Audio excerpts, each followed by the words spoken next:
My girlfriend texted me, "Don't panic. I lost your laptop. My ex borrowed it for a project and now says he can't find it." I replied, "No problem. I'll take care of it." 2 days later, her ex received a visit from the police and a $10,000 bill he couldn't explain. I'd been with Laura for 18 months when the text arrived. Tuesday afternoon, 3:47 p.m. I was in a meeting with my team, conference room on the 3rd floor, 5 people around the table discussing Q4 projections. Phone buzzed on the table in front of me, her name on the screen. "Don't panic. I lost your laptop." My stomach dropped. Heart rate spiked. Meeting still going. Jim from accounting still talking about revenue targets. I stared at the screen. Another message came through immediately. "My ex borrowed it for a project. He says he can't find it now. I'm so sorry. I know you're at work. We'll figure it out." My laptop, MacBook Pro, 15-inch, 3 years old, space gray, $2,400 when I bought it. I remembered the purchase, remembered justifying the expense, remembered setting it up, transferring everything over, but the value wasn't the hardware, wasn't the aluminum case, or the retina display, or the processing power. 3 years of family photos, my late father's documents, scanned before he died, his handwriting on notes I'd never see again anywhere else, encrypted password files for every account I owned, banking, email, everything, cryptocurrency wallet backups, not a fortune, but enough to matter, tax documents going back 5 years, client files from freelance work I did on weekends, contracts, invoices, everything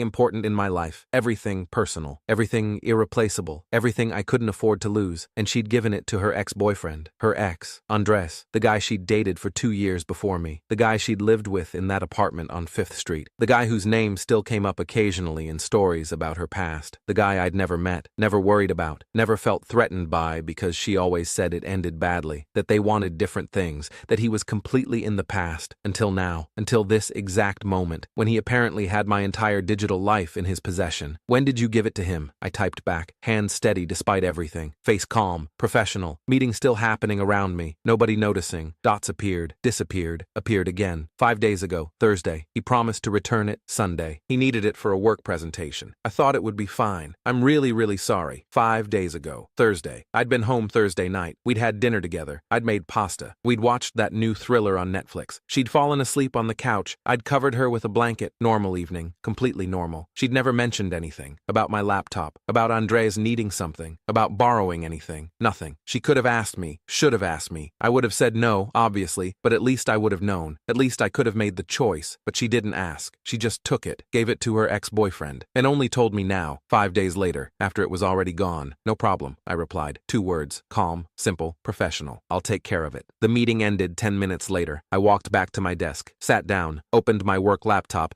the one I always kept with me, the one issued by the company with all the corporate security protocols, logged into my personal cloud storage, opened my device tracking software, old habit from working in cybersecurity for 6 years, before this job, before I switched to project management for better hours and less stress. Every device I own has tracking enabled, GPS, remote access capability, activity monitoring, the works. I'd set it up on the MacBook the day I bought it. Standard protocol. Never thought I'd actually need it. I pulled up my personal laptop's location history, scrolled through the data, timestamps, coordinates, addresses, last ping, Saturday afternoon, 3:47 p.m. exactly, 48 hours ago. An address downtown. I clicked it. Google Maps loaded. Expensive high-rise apartment complex. The Meridian. Luxury building. 23 floors. Floor-to-ceiling windows. I'd walked past it before. Knew the area. Monthly rent started at $3,200 for a studio. 3 bedrooms went for over $5,000. Not the kind of place someone who needs to borrow a laptop for a work presentation lives. Not the kind of place someone struggling financially lives. I took screenshots, the location, the timestamp, the map showing the building, the coordinates, saved everything to 3 different folders, desktop, cloud storage, external drive in my desk drawer. Then I called Diego, patrol officer, went to college with him, criminal justice major while I studied computer science, still met for beers occasionally, good guy, by the book, but reasonable. "Hey man, quick hypothetical question for you. Shoot, someone took my laptop, borrowed it supposedly, now says they can't find it, won't return it. What are my legal options here?" He didn't hesitate. "File a police report immediately. If the laptop's worth over $1,000, that's felony theft in this state. But you need documentation, everything in writing. Text the person, ask for it back clearly, set a deadline. If they refuse or ignore you, bring all the evidence to the station. Receipts, serial numbers, any communication, that's your case. Felony? Really? Grand theft. Over $950 makes it a felony here. And a laptop like yours? Definitely over that threshold. But seriously, get everything documented. Text messages are your best friend here. Thanks, man. I appreciate it. No problem. And hey, file that report sooner rather than later. The faster you move, move, the better your case looks. I hung up, thought for a moment, opened a new message. Laura had mentioned Andres enough times over 18 months that I knew his last name, Morales. Finding his contact info took 5 minutes on social media. Facebook profile set to public. Phone number visible right there. Idiot. I typed, "Hi Andres, this is Laura's boyfriend. She told me she lent you my laptop last week. I need it back by tomorrow evening. Please let me know what time works for you to return it. Thanks." Professional, polite, clear deadline, reasonable tone. Everything Diego said to do. Sent it at 4:23 p.m. 3 hours passed. I worked, finished emails, closed out reports, went home at 6. No response from Andres. Laura came home around 7. Key in the door, grocery bags. She'd stopped at Whole Foods, trying to be normal, trying to smooth this over with a nice dinner probably. She started talking immediately, fast, nervous, apologetic. Andres was looking everywhere, she said. He felt terrible about this. He'd promised to text me back soon. She was sure it would turn up. Probably left it at a friend's place, or maybe at work. He was checking. "Why didn't you ask my permission?" I asked, standing in the kitchen, arms crossed, voice calm, not angry, just asking a question. I didn't think it was a big deal. She was putting groceries away, not looking at me. "He needed it for a work presentation. His laptop died completely, like won't even turn on. You were at work. I figured it would be fine for a few days. I was gonna tell you, but then it just slipped my mind. It's my laptop, Laura. My personal things are on there. I know, I'm sorry, I really am. I should have asked first." She finally looked at me. "But he'll find it. I'm sure he will. He's responsible. He wouldn't just lose it." Responsible. The word hung there. A responsible person would have returned it Sunday like he promised. A responsible person would have asked permission first. A responsible person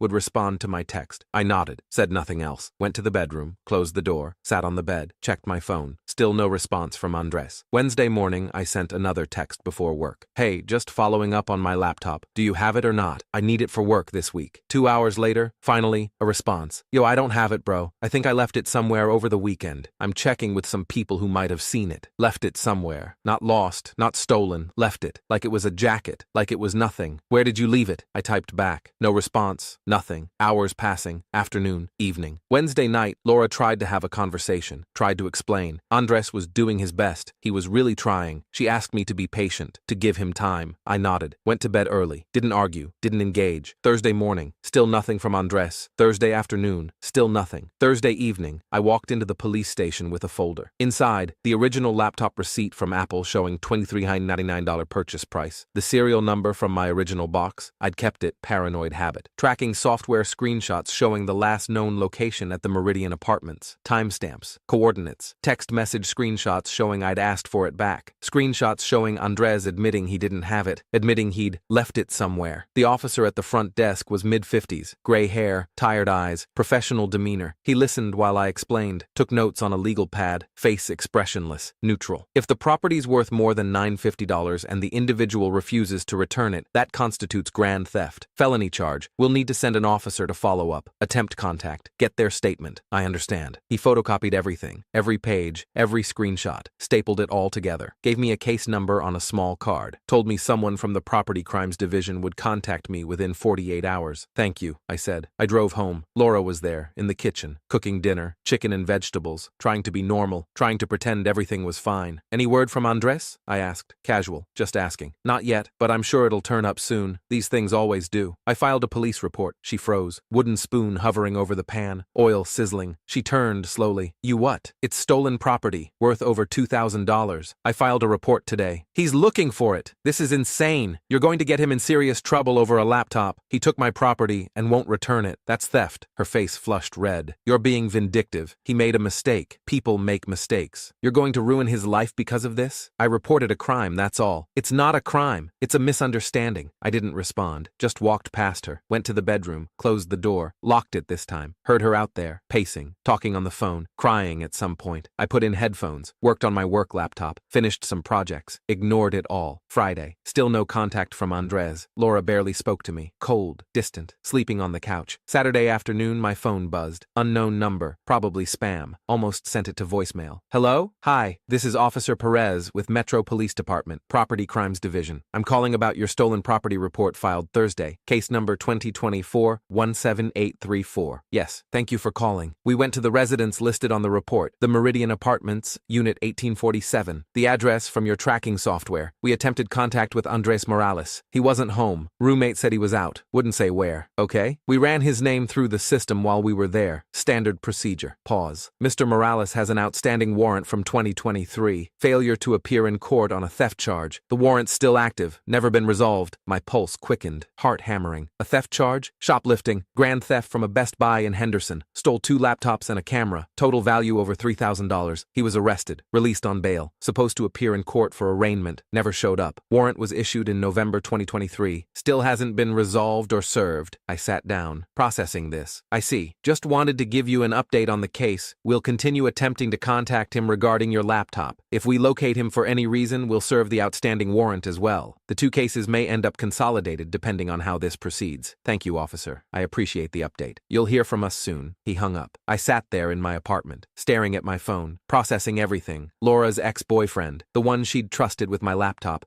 the one she'd defended, the one she said was responsible, had an active warrant for theft, electronics theft specifically, laptops, the exact same type of property he'd now stolen from me, and she'd given him my laptop, without asking, without mentioning his history, without any concern. Laura came home that evening around 8, door opening, keys jingling. She walked in, and I could tell immediately. Face flushed, eyes red, mascara smeared, hair a mess. Door slammed behind her, bags dropped on the floor. Andres called me hysterical. Her voice was shaking, angry, scared.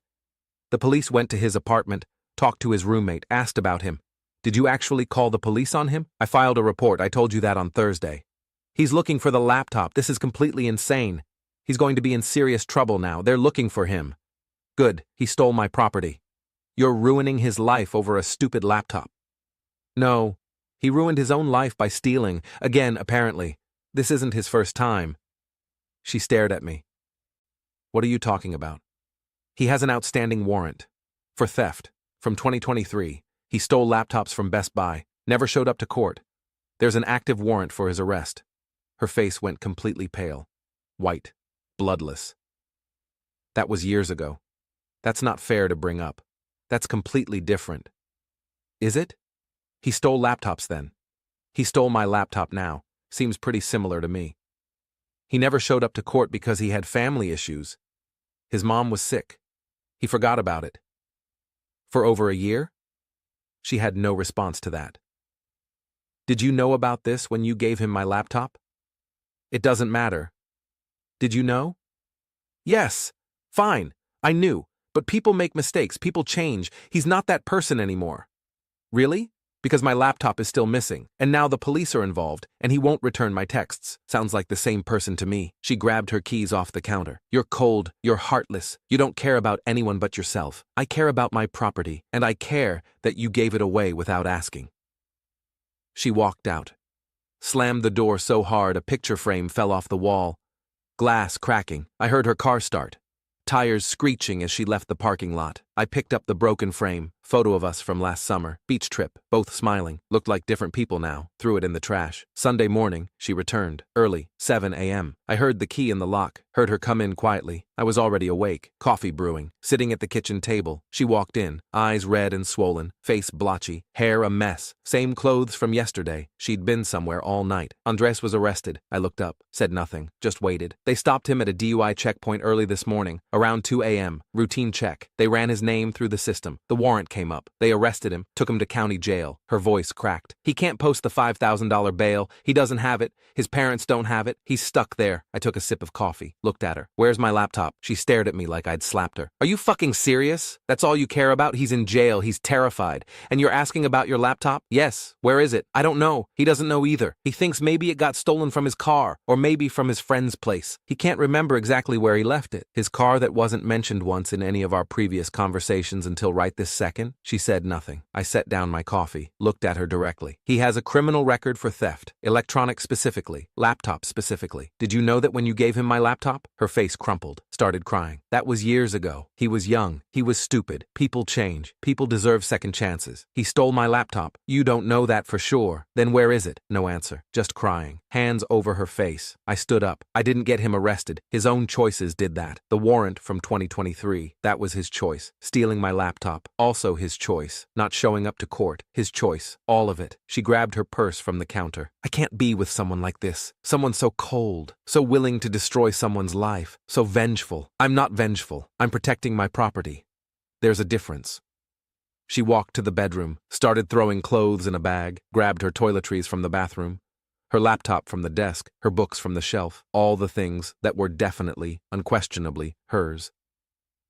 10 minutes later, she stood at the door, bag over her shoulder, keys in hand. I'll be back for the rest of my stuff later, when you're not here. Fine. She opened the door, stopped, turned back. You know what? I hope you never find that laptop. I hope it's gone forever. Maybe then you'll learn that things don't matter as much as people. People who steal don't matter much to me. She left, door closing softly this time, not slamming, just quiet, final. I sat back down, finished my coffee, felt absolutely nothing. Monday, silence. No texts from Laura, no calls, nothing. Tuesday afternoon, Officer Perez called again. Mr. Chen, Officer Perez from Metro Police, following up on your case. Yes? We obtained a search warrant for Morales' apartment. His roommate consented this morning. We executed the warrant at 9 a.m. My heart rate picked up. And we found your laptop. I let out a breath I didn't know I was holding. Actually exhaled, relief flooding through me. Where was it? In his bedroom closet, master bedroom, back corner, inside a black backpack, North Face brand, buried under clothes and shoes, hidden deliberately, not sitting out, not in plain sight, hidden, so he knew where it was. That's our assessment. Yes, the serial number matches your documentation exactly. We're seizing it as evidence. The prosecutor is now considering filing felony theft charges instead of just the misdemeanor we initially discussed. The deliberate concealment is significant. When can I get it back? Once the case is resolved. Could be a few weeks, could be a few months. Depends on if he takes a plea or goes to trial. We'll keep it secured in evidence. You'll get it back in the same condition, I promise. Thank you, officer. Seriously, thank you. Just doing my job. We'll be in touch. He hung up. I sat there, staring at my phone, processing. He'd hidden it, deliberately, in his closet, under clothes, in a backpack. He'd lied to Laura, told her he lost it, couldn't find it, left it somewhere. All lies. He'd hidden it, kept it, planned to keep it or sell it or who knows what. And Laura had defended him, called me vindictive, called me cold, chosen him over me. I texted her, unblocked her number just for this. They found the laptop, in Andres' closet, hidden in a backpack under his clothes. He lied to you. 3 dots appeared almost immediately, then disappeared, then appeared again. What? Police searched his apartment this morning, found it hidden in his closet. He knew where it was the whole time. He lied. No response. Dots appearing and disappearing, appearing and disappearing. Finally, I don't believe you. I screenshot the text from Officer Perez confirming the laptop was found. Sent it to her. No response. I blocked her number again, permanently this time. 3 weeks later, I got a call from the prosecutor's office. Young woman. Professional. Direct. Mr. Chen, this is Amanda Foster from the district attorney's office.